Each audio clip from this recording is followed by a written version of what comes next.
my experience in the Philippines was a sacred part of my life that I'll treasure forever. I love the culture in the Philippines. The first thing everyone says, and it's true, is that they are a happy people. They smile.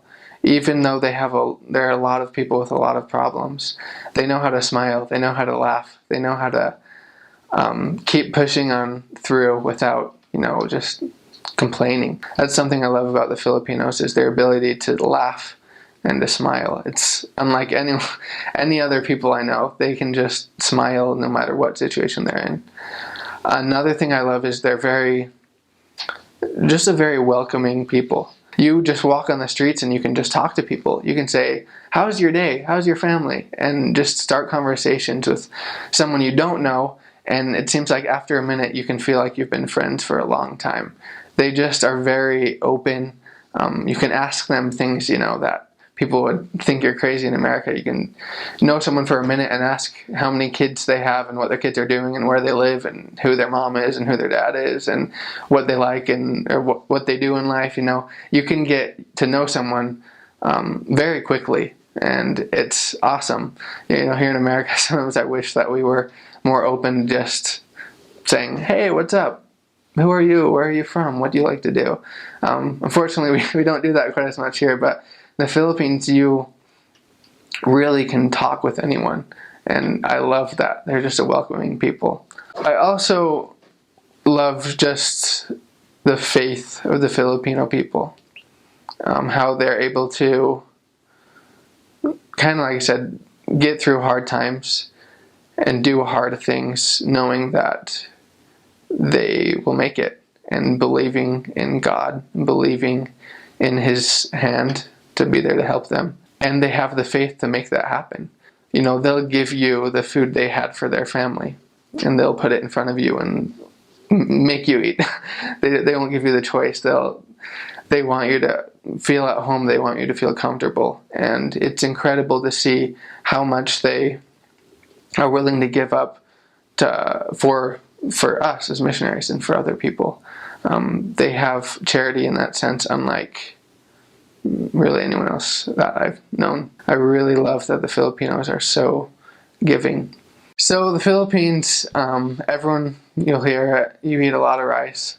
You can get by for a little bit, off some bread. They have a lot of bread shops and other little snacks, but eventually you're probably going to be converted to rice. I was converted pretty quick. The chances are you'll have rice, breakfast, lunch, and dinner, just white rice. You learn to just love everything with rice.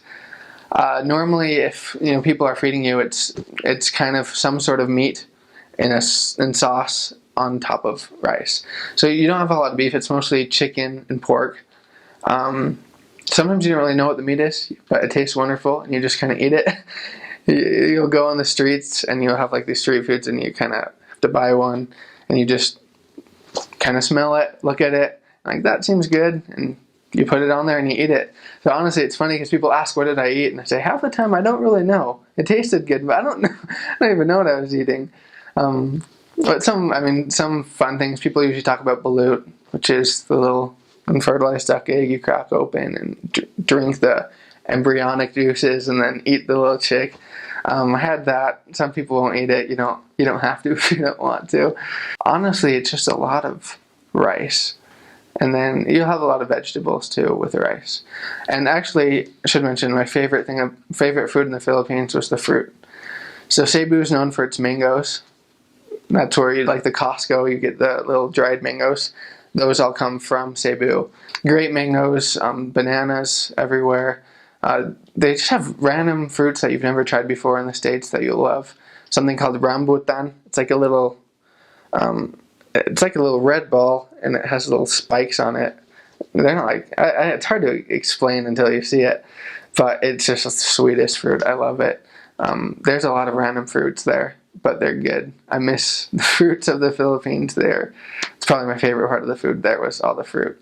Drinks, they drink a lot of soda. So you'll have kind of Coke and other types of soft drinks. A lot more like purified, clean drinking water is becoming more available to a lot of people. So a lot of people have that. Or they'll just drink the tap water, whatever they have. They also like juices. So they'll get water and then they'll buy these little packets. They call it, like, it says Tang on it, and they basically just dump that in, and it's like a little orange juice or like some fruity juice. So you have a lot of that too. Nothing too like weird or crazy, like weird teas or anything. It's just pretty straightforward, but a lot of soda. One of the greatest life lessons I learned in the Philippines was I learned what really matters. Living in the Philippines, seeing their lives and being exposed to that. And I came home with a much greater appreciation of the things that really are real, things that are meaningful, things that can help anyone, anywhere.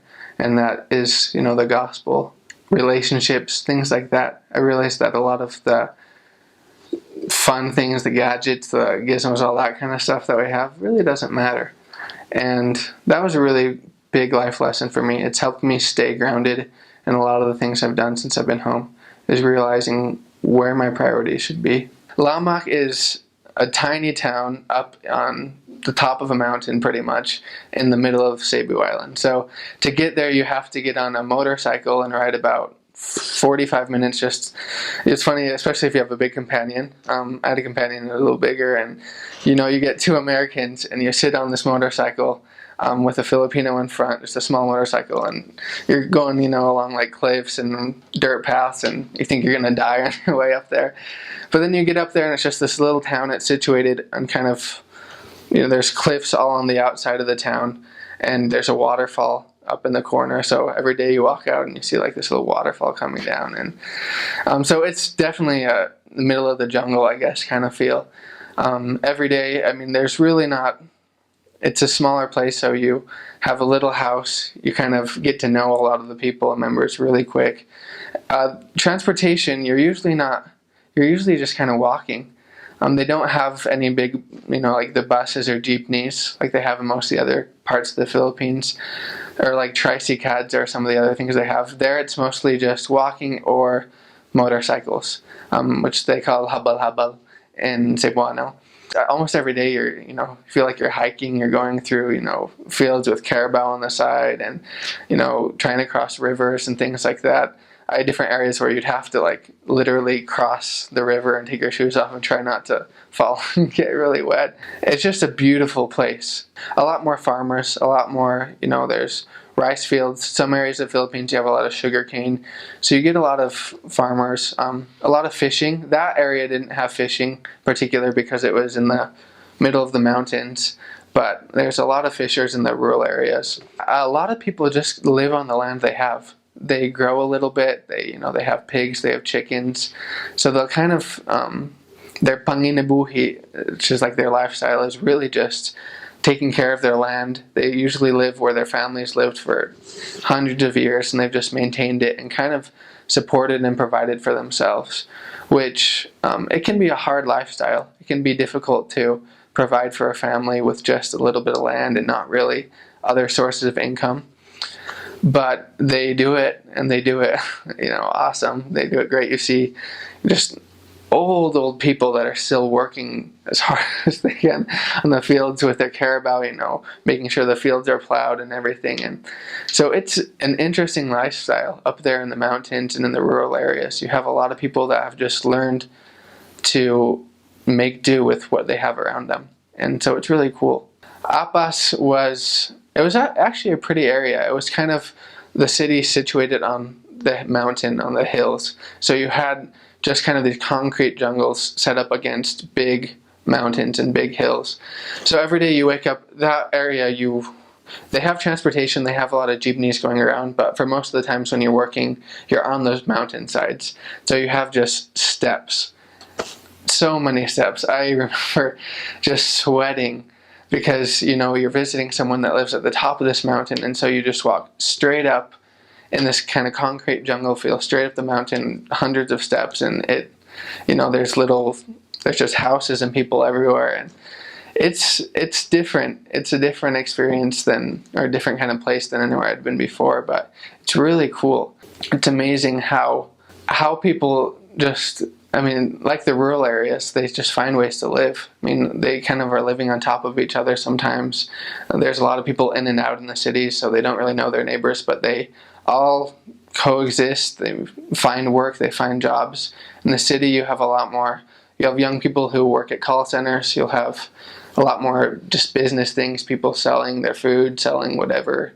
They'll walk around the streets and they'll yell out like, "Balut, ista," just whatever they're selling for the day. And a lot more buildings, a lot more people, but still kind of the same culture and the same people, which is what I love. The Philippines actually is, I was kind of scared, like, oh, just going to this different country. It is, I always felt so safe, even in, the middle of the cities where you have people everywhere around you, or in the middle of mountains where there's no one by your side. I really felt safe and at home for most of my mission. Like any country, any place you go, there's going to be crime, there's going to be things, but the Filipinos are a loving people. I never, got mugged or anything. I never had problems with any of that. I usually just felt very, very loved and at home. As far as Cebu City, one thing I guess that's interesting, it's becoming, if you're in the city, you'll see a lot of younger people who are really good at English.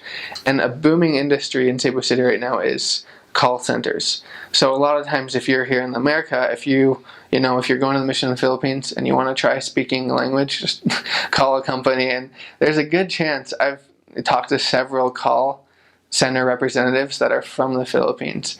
And so they have these new developments that it's tall buildings just filled with call centers. And it's an interesting culture because they're usually kind of alive at nighttime when everyone else is asleep, because that's when we're awake in America. So you get a lot of people during the day, and it doesn't stop. All through the night you have a lot going on in Cebu City because you have these call centers that 24/7 are always going. So that's kind of something interesting most people probably wouldn't realize about Cebu City, but a lot of young, very good English speakers in Cebu City. The southern, kind of middle southern region of the Philippines is called the Visayan region of the Philippines, and all of that region, they speak a pretty similar language, which is kind of why it's called Bisaya, or the Visayan language. Cebuano is technically that dialect of that language that's spoken on Cebu. So Cebuano, that's where you get the Cebuano from. Visaya is a fun language.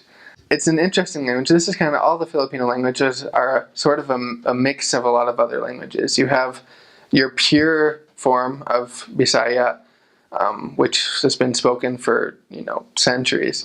But then the Spanish, they lived in the Philippines. They had they were over the Philippines, I guess, for 300 years or so. So there's a lot of Spanish influence, and then in recent years there's been a lot of English influence. So if you're speaking fluent Bisaya, chances are you're going to be throwing in some random Spanish and English, and you kind of don't even notice that you do it, but you do. So the further you get out of the city, the less English they'll mix into it. But you can be totally fluent and be speaking a lot of just random English. So it's really fun. Another fun thing is there are rules, but they're kind of loose rules, I guess. Bisaya is not a written language originally. It was just a spoken language passed on by mouth. So with that, the way to speak Bisaya the best is to speak it how people understand it. There are grammar rules and it's important to learn, but when you're actually speaking it, you kind of just are speaking to get your point across. And so you'll get there at first and you'll be like, why are they saying this? Again, this isn't the rule I learned in the MTC. It makes no sense. So it's really difficult for people to really get fluent in the language because it's kind of a street language in the sense that it's spoken word language.